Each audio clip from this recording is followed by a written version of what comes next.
Assalamu alaikum wa rahmatullah wa barakatuh. Paix sur ceux qui suivent la guidée, paix et bénédiction sur le prophète sallallahu alayhi wa sallam, sur ses compagnons, ses amis, sa famille, ainsi que sur tous ceux qui le suivront de bonne foi jusqu'au jour du jugement. Je voudrais revenir aujourd'hui sur le thème de la profondeur, parce que, quels que soient les sujets que j'aborde, relations hommes-femmes, affaires Grégory, religion, géopolitique, etc., économie et autres, c'est toujours en fait le point d'intérêt pour moi. C'est-à-dire, il faut que vous compreniez pourquoi. C'est très important parce que c'est le point d'inflexion en fait dans tous ces sujets que j'aborde. Il faut que vous compreniez pourquoi en fait c'est très difficile dans ce monde de défendre des thèses ou d'amener les gens à des analyses profondes sur tous les sujets que vous pouvez imaginer. C'est très compliqué. Pourquoi? Parce que, par définition, la masse sont dans des raisonnements simplistes. Des raisonnements simplistes pour se rassurer. La simplicité rassure. La complication inquiète. Donc, à un moment donné, dans tout système un peu populiste, socialiste, démocratique, il faut, puisque chaque personne représente une voix, il faut élaborer une façon de raisonner simple, évidente, basique, afin que la masse se sente concernée, qu'elle comprenne et qu'elle pense, évidemment c'est une escroquerie, mais enfin bon, qu'elle pense pouvoir jouer un rôle en votant, par exemple. Donc toute cette structure qui existe en politique, mais qui existe partout en fait, est ultra dominante. Et évidemment, les gens, par définition, ils ne réalisent pas la situation. Ils pensent vraiment que les choses sont simples. Il y a les méchants et les gentils. Voilà, il y a les bons systèmes, il y a les mauvais systèmes. Il y a les idées acceptables, les idées inacceptables. Et donc, ils bâtissent un raisonnement psychique qui est basé sur, évidemment, des fausses certitudes. Certitudes nourries, alimentées par des raisonnements simplificateurs. Je prends un exemple, bon, parce que c'est un exemple. Dans cette fameuse histoire, dans cette fameuse affaire Grégory que j'aborde souvent, etc., en fait, on a d'un côté des gens d'expérience et de terrain et fins intellectuellement et psychologiquement, le couple Bézina, Marguerite Duras, l'équipe de l'inspecteur de police Corazzi, des gens de terrain qui sont là depuis des années, ils connaissent bien, ils savent bien comment ça fonctionne et tout, face à des jeunes idéalistes qui connaissent pas la vie en fait. Le capitaine de la gendarmerie Sesma, le juge Lambert, et la masse populaire. Oh, la pauvre mère, oh, l'enfant, comme c'est triste. Pensez au petit Grégory. Donc, en fait, des gens dans ce qu'on appelle le pathos, vous voyez, le pathos, la maman, l'enfant. Il doit y avoir un méchant quelque part, barbu, moustachu, qui a jeté cet enfant à l'eau. Alors, évidemment, ce n'est qu'un fait divers, mais c'est un fait divers qui m'intéresse parce que il montre il regroupe toute une série de choses, en fait, qui m'intéressent.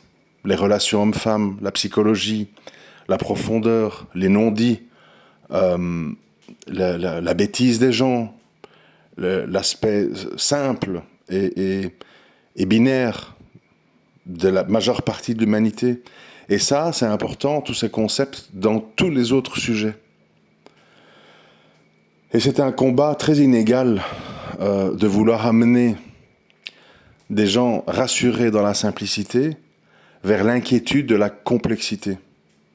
La complexité, de nouveau, pour reprendre un peu cette affaire comme fil rouge, pourquoi il y a des gens qui sont très agressifs quand on évoque la possibilité de la mère comme responsable? Parce que ça remet plein de schémas moraux et psychologiques en jeu. Par définition, la femme, la mère, c'est la sécurité, c'est la patience, c'est l'amour, c'est la douceur, c'est la maternité. Et c'est très difficile pour l'être humain, dans cette histoire-là, comme dans toutes les histoires, de remettre les choses en question. Il y a beaucoup de gens qui disaient, vous savez, quand les Américains sont venus en 1945 pour soutenir l'Europe contre les nazis, et de l'autre côté, il y avait les communistes qui attaquaient sur le front de l'Est, ils ne sont pas venus pour le beaux yeux des Européens. Ils sont venus pour des intérêts économiques. Ils ne voulaient pas d'un empire nazi dans toute l'Europe, puissant et uni. Et ils voulaient reconstruire l'Europe et faire des partenariats commerciaux dans lesquels ils auraient la main mise sur l'Europe. Les gens ne savaient pas entendre ça. Mais non, ils sont venus parce que entre occidentaux, on s'entraide, les droits de l'homme, etc. L'Amérique nous aime, on leur doit la liberté, sinon on parlerait allemand. Enfin, vous voyez, on est toujours en fait confronté à des gens qui veulent simplifier des problèmes compliqués. Et je disais, le combat est très inégal parce que quand vous devez amener des gens qui sont dans la simplicité vers la complexité, ils ont peur. Ils ont peur. Si vous voulez commencer à questionner toute l'histoire dont on a marché sur la Lune, le contexte politique, le contexte technologique, c'est compliqué. Ça demande beaucoup d'explications, etc. Les gens préfèrent dire, voilà, on a marché sur la Lune, j'ai vu l'émission à la télé en direct, c'est magnifique, etc. Bon. Et c'est comme ça pour tout et tout le temps. Aujourd'hui, parce que le temps donne toujours raison, en fait, aux gens profonds. Le temps donne toujours raison. Pas à court terme, à long terme. Aujourd'hui, on voit avec Trump que l'Amérique fait des affaires. L'Amérique n'a pas d'alliés. L'Amérique fait des affaires. Un jour, t'es mon ami, un jour, t'es mon ennemi. Un jour, je te prends en partenaire, un jour, je t'abandonne. Ça dépend. Il n'y a pas comme ça de lien idéologique, amical, fort. Oui, des circonstances. Même chose dans les relations entre individus. La plupart des relations humaines sont dictées par des intérêts. J'ai besoin de toi, tu as besoin de moi. Je peux t'apporter des choses dont tu as besoin, tu peux m'apporter des choses dont j'ai besoin. Donc on communique, donc on se lie d'amitié ou de sentiments amoureux, etc. Si ces intérêts ne sont plus présents, ou si ta présence ou mes liens avec toi deviennent défavorables pour moi et mes intérêts, je coupe ce lien d'amitié ou d'amour, etc. Ça, c'est... Voilà. Mais les gens, ils veulent des belles histoires. Les gens, ils veulent des symboles. Le drapeau américain sur la Lune. Voilà, l'Amérique qui envoie tous ses parachutistes, le débarquement de Normandie, tous les soldats américains qui sont morts pour l'Europe. Voilà, les gens aiment bien les belles chansons, les belles histoires, les choses qui les rassurent. On en revient chaque fois au fait d'être rassuré. Et vous savez, les gens, pour être rassurés et ne pas être dans l'inquiétude, ils sont prêts à adhérer au mensonge. Parce qu'ils réfléchissent parfois. Et ils se disent, quelque chose qui ne va pas là-dedans, etc. Vous savez, de nouveau, pour faire une petite... des petits, comment on va dire, des petits liens avec ce fait divers là, l'affaire Grégory. Vous croyez franchement que le père de famille qui a perdu son fils, quand il réfléchit calmement et qu'il met de côté un peu toutes ces barrières morales, etc., il se dit pas Elle m'a raconté plein d'histoires, ma femme. Elle m'a baladé, en fait. Il le sait. Les gens, ils savent. Mais même si tu sais, tu peux pas adhérer parce que sinon c'est le vide, tu tombes dans le vide. C'est très dur. C'est très dur, le vide. Le vide, ça fait peur. On a le vertige. On dit, ouais, mais ça s'arrête où, cette histoire? Ça commence où, ça finit où, les mensonges, les manipulations? Quoi, je dois tout remettre en question, tout ce que j'ai cru dans ma vie? Les gens préfèrent dire, voilà, j'ai confiance dans mes parents, ma femme, mon pays, mon idéologie, mes représentants religieux. Ça les rassure. Les gens n'aiment pas se dire 99% de l'humanité est opportuniste et corrompue. Parce que c'est l'histoire de l'humanité. Les gens qui ont survécu et qui ont traversé l'histoire sont les plus opportunistes, les plus malins, ceux qui ont le plus fait d'alliances et de désalliances suivant les intérêts. Et ceux qui ont disparu, ce sont les gens qui se sont accrochés à des principes envers et contre tout. Et ça s'est retourné contre eux. Prenons l'exemple de ce qu'on appelle des jeunes soldats patriotes. Les guerres en Ukraine, guerre du Vietnam, enfin toutes les guerres, ne seraient pas possibles s'il n'y avait pas des jeunes idéalistes patriotes qui croient dans leur pays, qui chantent l'hymne national et qui se disent « ma vie vaut la peine d'être mise en jeu pour ça, en fait ». C'est pas possible, il n'y aurait pas moyen de faire des guerres. C'est pour ça que je dis toujours, les riches et les intellectuels, par définition, ne sont pas nationalistes, patriotes, etc. Parce qu'eux, ils savent que ce qui unit les êtres humains, c'est l'argent, c'est le niveau social, et c'est pas des drapeaux, des hymnes nationaux, ça c'est pour les petites gens, quoi. C'est pour les petites gens. Les sportifs qui chantent avec les médailles, etc. Les grands, ils jouent entre riches au golf, au forum de Davos, entre gens de Dubaï, d'Arabie Saoudite, de Maroc, de Mexique, Amérique. Ils sont transfrontaliers, ces gens-là. Ils savent très bien, en fait, que tout ça, c'est des blagues. Ce qui compte, en fait, voilà, c'est l'argent, c'est les positions, c'est le niveau social. Ils fréquentent les mêmes écoles, ils envoient leurs enfants dans les mêmes écoles. Harvard, Cambridge, machin, UCLA. Qu'ils soient de n'importe quelle origine, indiens, sri-lankais, thaïlandais, ils se retrouvent en fait sur les mêmes axes. C'est le petit peuple qui dit le roi, le drapeau, l'hymne national, parce qu'ils ne comprennent pas. Et ils sont dans des raisonnements simplificateurs, justement. Et le monde, quelque part, le monde fonctionne, parce qu'il faut que le monde fonctionne, c'est ça le truc. Le monde ne fonctionne que parce qu'il y a une masse de gens qui sont tout simplement des pions, en fait. Et c'est parce qu'ils sont des pions qu'on peut gérer. Comme je dis souvent, et c'est très délicat à dire, parce qu'en même temps, on veut tous vivre dans une société qui fonctionne. Mais comme je dis souvent, s'il n'y a pas des gens qui acceptent d'être 2-3 heures dans les embouteillages tous les jours, d'avoir une vingtaine de jours de congé par an pour 1800 € par mois, le monde ne fonctionne plus.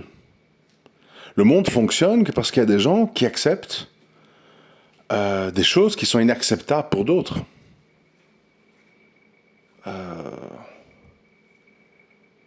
Et c'est comme ça qu'on a une société où il y a des gens qui ramassent les poubelles, où il y a des gens qui nettoient les vieux dans les hôpitaux, etc.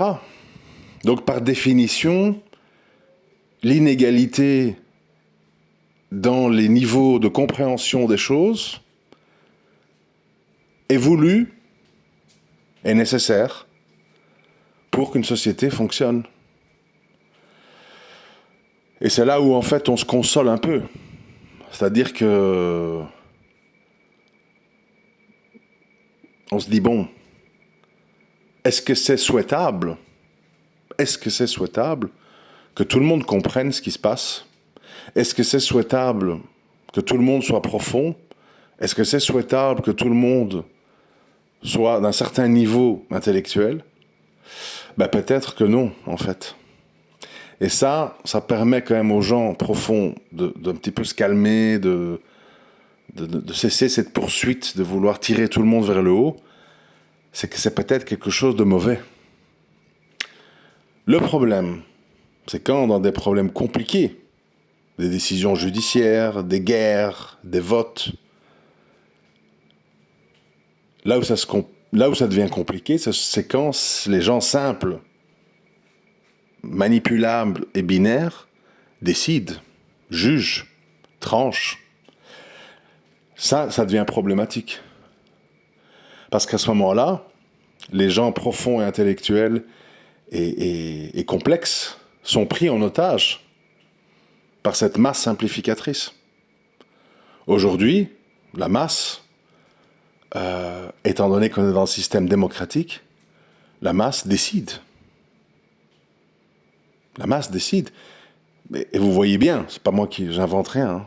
La masse, par exemple, décide que n'y a rien de mal à ce que des gens changent de sexe, demandent des toilettes non binaires, adoptent des enfants. On te dit, oui, quoi, qu'est-ce qu'il y a c'est l'amour, chacun a le droit à l'épanouissement.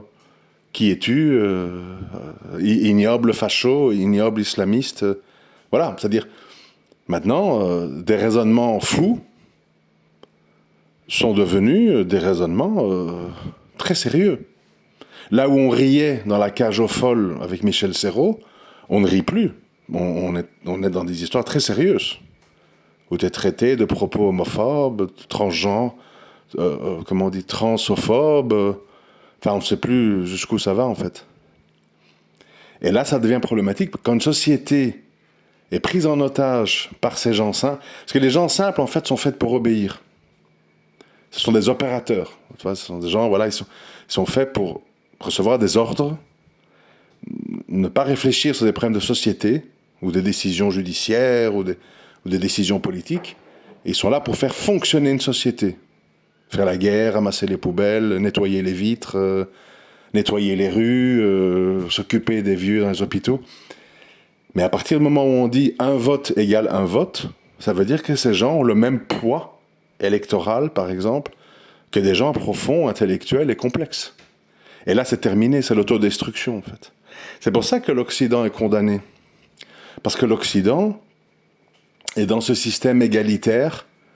Un homme égale une femme, une voix égale une voix. Et donc, on est tiré vers le bas, parce que l'écrasante majorité des gens sont binaires, simples, etc. Et maintenant, ils font loi. Ils font loi, c'est-à-dire ils sont la voix de la raison. Tout le wokisme et le truc, c'est la voix de la raison. Si tu n'es pas en phase avec ça, on dit ignoble, fou, moyenâgeux, barbare, intégriste, fasciste, conservateur, on ne sait plus quoi dire en fait. Et donc la voix de la sagesse et du progrès, c'est la voix de la masse simplificatrice, tout simplement.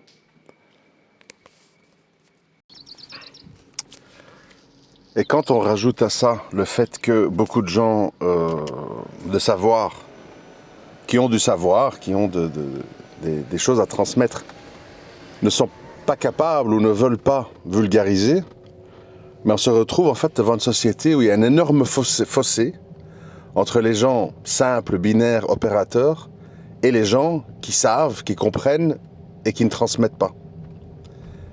Et ça, c'est le problème qu'on a aujourd'hui. Pourquoi ? Parce que celui qui sait, si il ne se penche pas à hauteur du petit, si il n'explique pas les choses avec un vocabulaire et des exemples qui parlent au petit, le petit, en fait, il comprend pas. Je prends un exemple ici, avec tout le respect, hein, parce que on a toujours peur des égos, machin, mais je vois un peu l'Instagram d'un converti, je crois, hein, je ne vais pas citer de nom, c'est mieux, qui est en Algérie. Il fait une espèce de reportage photo de son voyage. Et je vois un peu ce qu'il écrit. On voit que le frère, il est sur une autre planète, en fait. Il est dans les vieilles pierres, les vieux livres, les vieilles histoires. Voltaire s'est inspiré de Surat al-Kahf, ce qui s'est passé entre Moussa et Salam et El-Khidr, pendant que tu vois des bébés déchiquetés à Gaza, quoi. C'est voilà, il y a beaucoup de gens, ils sont dans leur bulle, une bulle où on admire, je répète, les vieilles pierres, les vieilles histoires. Napoléon s'est intéressé à l'islam. Voltaire s'est inspiré de la Sourate al-Kahf. Tout ça, c'est bien joli, hein, mais ça parle pas aux gens, en fait. C'est du divertissement pour intellectuels. Les intellectuels se divertissent entre eux. Ils s'écrivent et ils disent des choses pour se comprendre entre eux. Et en fait, la masse populaire est abandonnée sur les rues, sur la route. Et après, je dis pas que c'est facile. Mais par exemple, quand à nouveau je fais des passerelles, vous voyez, avec l'affaire Grégory, quand je vois l'article de Marguerite Duras, donc écrivain français, très connu, etc., mais qui a eu du succès, sur justement l'affaire, quelqu'un des Vosges qui lit son article ne comprend rien, en fait.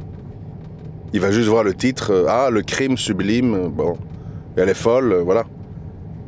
Parce que c'est écrit d'une façon à ce que seuls des intellectuels qui lisent le journal Libération puissent comprendre. Et voilà, c'est toujours la même histoire, en fait. Et c'est comme ça dans toutes les communautés, les groupements humains. Il y a une masse critique de gens qui sont ce qu'ils sont. Et ceux qui pourraient un petit peu les tirer vers le haut, qui ne savent pas communiquer avec eux. Ou qui parlent de choses qui leur semblent complètement déconnectées. Vous savez, ça me fait un peu penser... c'est des images, hein. Vous voyez comme ça des files de touristes américains à l'Acropole à Athènes, en Grèce. Ils sont là, ils ont payé leur billet, leur appareil photo. Ils font la file pour aller voir quelques vieilles colonnes, etc. Et t'as le grec qui est là, il ne trouve pas de travail, il vit au milieu de toutes ces colonnes, il s'en fout. Et il voit tous ces gugus, en fait, qui sont là, à baver devant des vieilles colonnes. Il comprend pas, en fait. Il exploite, il dit, bon, puisqu'ils sont cons, on va jouer le jeu, je vais faire le guide touristique. Et vous avez ici des colonnes du Corinthien qui ont été posées par... Et voilà. Et on est comme ça dans un monde, en fait, à plusieurs vitesses, entre des gens qui admirent des choses qui sont le quotidien des autres, entre des gens qui ont des problèmes que les autres ne conçoivent même pas. Je voyais un reportage ce week-end sur la vie de la classe moyenne pauvre de Los Angeles, qui parfois a un travail, mais ne sait plus payer les loyers, qui n'arrête pas de grimper. C'est le même pays, c'est la même ville, c'est dans deux réalités complètement différentes. D'un côté, tu as des gens qui se trimballent entre la boutique Chanel et qui prennent un café Starbucks à 6-7 euros. De l'autre côté, tu as des gens qui dorment sur un parking dans leur voiture parce qu'ils n'ont plus de logement. Et des gens qui, il y a quelques mois, étaient encore ingénieurs informaticiens. Ils ont fait un burn-out, ils ont perdu leur travail. Et puis, à Los Angeles, si tu ne payes pas ton loyer, je crois, pendant... au bout de 3 jours, tu as une notice. Au bout d'une semaine, tu es expulsé. Et tu es à la rue. Donc, et on se rend compte, en fait, que tu bascules d'un monde à l'autre très rapidement. Donc, ce qu'il faut vraiment comprendre, c'est qu'on ne vit pas dans un monde, comme on dit, une planète, la Terre, mère nature, machin. On est en fait dans toute une série de bulles qui s'entrechoquent et tu peux passer de l'une à l'autre très facilement suivant le destin de la vie, le destin des gens. Et puis après, tout s'accumule. Tu dégringoles l'échelle sociale, donc tu n'as plus le temps de t'intéresser à certains sujets. Il faut savoir que penser, prendre le temps de penser, avoir la capacité de penser, et donc pour penser, il faut comment j'explique ? Pour développer des pensées, il faut nourrir ça. Il faut nourrir par des lectures, des observations, des analyses. Si tu n'as pas le temps d'observer, d'analyser, tu ne sais pas penser, parce que tu n'as pas matière à penser. Il faut de la matière. C'est comme si je dis, fais une sculpture, mais je ne te donne pas de la pâte à modeler. je te donne pas d'argile. Tu vas rien sculpter. T'as pas de matière entre les mains. Ben, les pensées, c'est la même chose. Tu ne peux pas penser le monde, penser tout, le couple, penser une affaire policière, on en revient, hein, tout est connecté. Tu ne peux pas penser à ça si tu n'as pas matière. Dans une enquête policière ou dans un livre d'Agatha Christie, tu dois avoir la description des personnages, leur historique, leur caractère, leur façon de réagir, le mobile qui les aurait poussés à, et de là t'analyses. Si tu n'as rien, ah ouais, je sais pas qui a tué, dis-moi.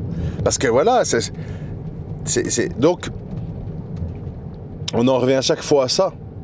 Si les gens, tu leur donnes pas un accès ou du temps à la profondeur, ils sont condamnés à la simplicité. Tout simplement. Les gens, il faut comprendre les gens. Tu habites un quartier en France. La France n'est pas un pays sous-développé. Mais, tu habites un quartier en France où, tous les matins, tu vois des voitures brûlées, t'as des jeunes qui disent « Ouais, ta mère, sale gueule de je sais pas quoi, français. » Bon, bref, t'es humilié, machin. Tu vois des saletés, des poubelles éventrées, etc. Puis tu vois des gens au milieu de tout ça qui vont en djellaba à la mosquée, qui te regardent un peu de travers. Ça s'arrête là, hein. Tu dis, je suis envahi, c'est le grand remplacement. Ma vie est foutue. Ma vieille France, ou bonjour madame, comment allez-vous? Et vous avez acheté une baguette? Ah oui, le boulanger en a des toutes chaudes. Ce monde-là est fini. Donc en fait, tu es condamné, si tu vois les choses comme ça, tu es condamné en fait au racisme, au rejet, à l'extrême droite. Tu es condamné. C'est mathématique. Par contre, si tu sais que les premiers immigrés, on les a amenés pour construire les Renault et les Peugeot à Boulogne-Billancourt et à Sochaux, et qu'après Valéry Giscard d'Estaing a voté le regroupement familial, et puis pour les garder, on a construit des mosquées, puis on les a tous parqués dans des logements HLM, et puis il y a eu la discrimination à l'emploi, et donc ils sont devenus des gens... Hein, si tu connais tout l'historique, tu commences à voir les choses sous un autre angle. C'est toujours aussi pénible, hein, il faut toujours des solutions. Mais tu commences à comprendre que c'est un problème plus compliqué. Idem Israël-Palestine. Si on ne t'explique pas, si tu ne sais rien, si tu ne t'informes pas, qu'est-ce que tu vois? Il y a des gens qui nous ressemblent. Il y a des gay pride à Tel Aviv, il y a des Starbucks, on est en maillot de bain à la mer, on rigole, on est en trottinette électrique. Des gens qui nous ressemblent, ils reçoivent des missiles du Hamas, de gens un peu bizarres dans des endroits sales, Gaza, avec des barbus, trucs qui... bien fait, hein, qu'Israël rase tout là-bas. Hein. Ça m'a l'air bizarre, ces gens-là. Les autres, ils nous ressemblent au moins dans les kibbutz, dans les rave parties, tout ça, de 7 octobre. Ces gens-là nous ressemblent. Moi, les autres, voilà. La plupart des gens vont peut-être pas le dire, parce que voilà, ils veulent pas se faire remarquer ou quoi, mais ils vont penser ça. Et c'est comme ça dans tous les sujets. Je répète, affaire Grégory, c'est la même chose. Tu te retrouves devant une meute de gens. Ah, la pauvre mère, qu'est-ce qu'elle a vécu? Oh, les parents, condoléances aux parents, machin, voilà. Au point que, dans cette affaire-là, le papa de l'enfant qui a été tué a eu le droit, et plus ou moins totalement pardonné, et personne n'est vraiment choqué, du fait qu'il a acheté un fusil, qu'il a abattu un présumé coupable ou innocent. Nul ne saura jamais maintenant. Tout le monde, oui, il y a une veuve, il y a un orphelin, mais bon, le père était blessé. Hein. Tellement, en fait, ils ont été endoctrinés sur les pauvres parents. Ils sont tellement pauvres qu'ils peuvent tout faire, en fait. Ils peuvent tuer des gens, ils peuvent mentir, tout. Et c'est comme ça dans tous les domaines. C'est pour ça que moi, je m'intéresse à tout, parce que je vois que c'est toujours la même formule qui se répète, en fait. C'est la formule du règne de la simplification, du pathos, des sentiments binaires, des émotions à fleur de peau, et la profondeur existe de moins en moins, et c'est voulu. C'est voulu déjà par les programmes TV. À la télévision, tout ce qui est profond a été supprimé. Il ne reste que les jeux, les séries, les caméras cachées, les rigolades. Voilà, on veut titiller les sentiments simples des gens. On ne veut pas les amener à réfléchir, se poser des questions, avec des débats de société. C'est terminé, ça. C'est terminé. On veut surtout pas ça. On veut qu'il soit dans le malléable à souhait, donc binaire, quoi. C'est plus simple à gérer. Je vous l'avais dit en début d'audio, je peux comprendre, hein. Gérer une société où tout le monde pense, tout le monde critique, tout le monde a un avis, c'est pas facile, hein. Il faut toujours une masse qui est un petit peu silencieuse, qui obéit, qui envoie ses enfants à la guerre, qui ramasse les poubelles et qui dit merci. Ben, sinon, c'est vrai que c'est compliqué.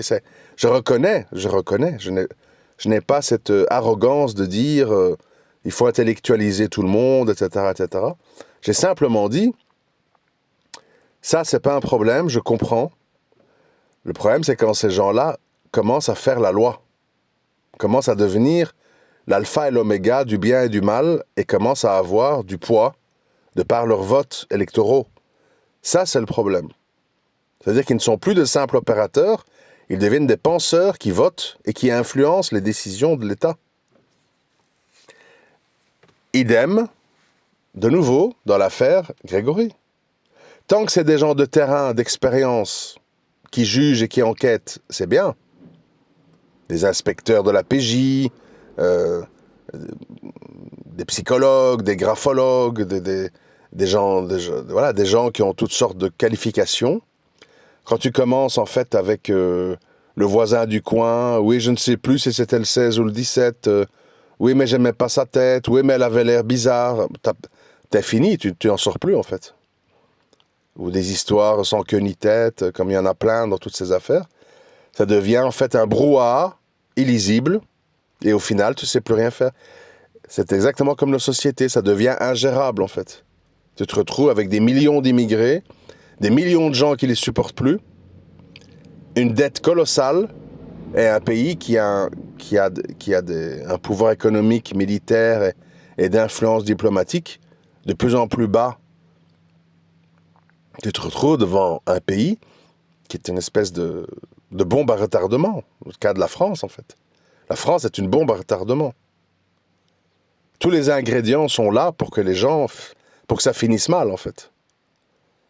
Et ça profite à qui? Je ne sais pas. Comment on en est arrivé là? Je ne sais pas. Mais c'est le même modus operandi dans toutes les communautés, dans toutes les sociétés. C'est la guerre des clans, c'est l'aliénation, c'est la simplification. Et au final, c'est la décadence. Ou les impasses, dans les enquêtes, les impasses, etc. Le monde, pour avancer, a besoin d'élitisme, d'excellence, d'innovation, de création, de courage, de remise en question. Sinon, une société n'avance pas. Elle stagne, puis elle pourrit, puis elle s'écroule sur elle-même, tout simplement. Mais il y a beaucoup de gens qui ne veulent pas ça. Ils ne veulent pas d'une société en mouvement. Parce que le mouvement, ça fait peur, parce que ça bouge, ça change, ça évolue. On le voit dans la technologie, par exemple. Dans la technologie, si tu n'innoves pas, si tu ne sautes pas dans les bons wagons au bon moment de l'innovation, t'es rayé de la carte, en fait. Parce que le monde est sans pitié. T'as beau dire, par exemple, ouais, les Peugeot, les Renault, c'est français, vive la France. Oui, mais si on te vend une voiture à 60 000 euros, qui ne fait pas la moitié de ce que te procure une voiture chinoise à 35 000, la Peugeot et la Renault à 60 000, tu ne l'achètes pas, en fait. Elle reste dans les usines, et puis elle ferme. C'est comme ça. Tu dois proposer le meilleur produit possible, au meilleur prix possible. Si tu ne le fais pas et que ton voisin le fait, il gagne, parce que ton voisin Même s'il t'aime bien, il n'a pas envie de perdre de l'argent, il n'a pas envie d'avoir une mauvaise voiture. C'est comme ça. C'est la loi humaine. C'est marche ou crève, en fait. C'est évolue ou meurt. Propose-moi quelque chose d'intéressant, amuse-moi, intéresse-moi, stimule-moi, ou, ben voilà. C'est ce que je dis aussi à beaucoup de frères de science, ou qui ont dû savoir. Si tu fais des audios hautains, trop distancés des gens, trop longs, trop compliqués, trop inaccessibles, tu auras 70 vues. Et des singeries grotesques auront 5 millions de vues. C'est comme ça. Soit tu fais le pas vers les gens, soit tu dois accepter d'être insignifiant. C'est la loi du monde, c'est la loi du marché, c'est la loi de la logique. Ou on l'accepte, ou on l'accepte pas. Et si on l'accepte pas, on doit pas pleurer d'être hors jeu. Tout simplement. Je vous remercie de m'avoir écouté. À très bientôt.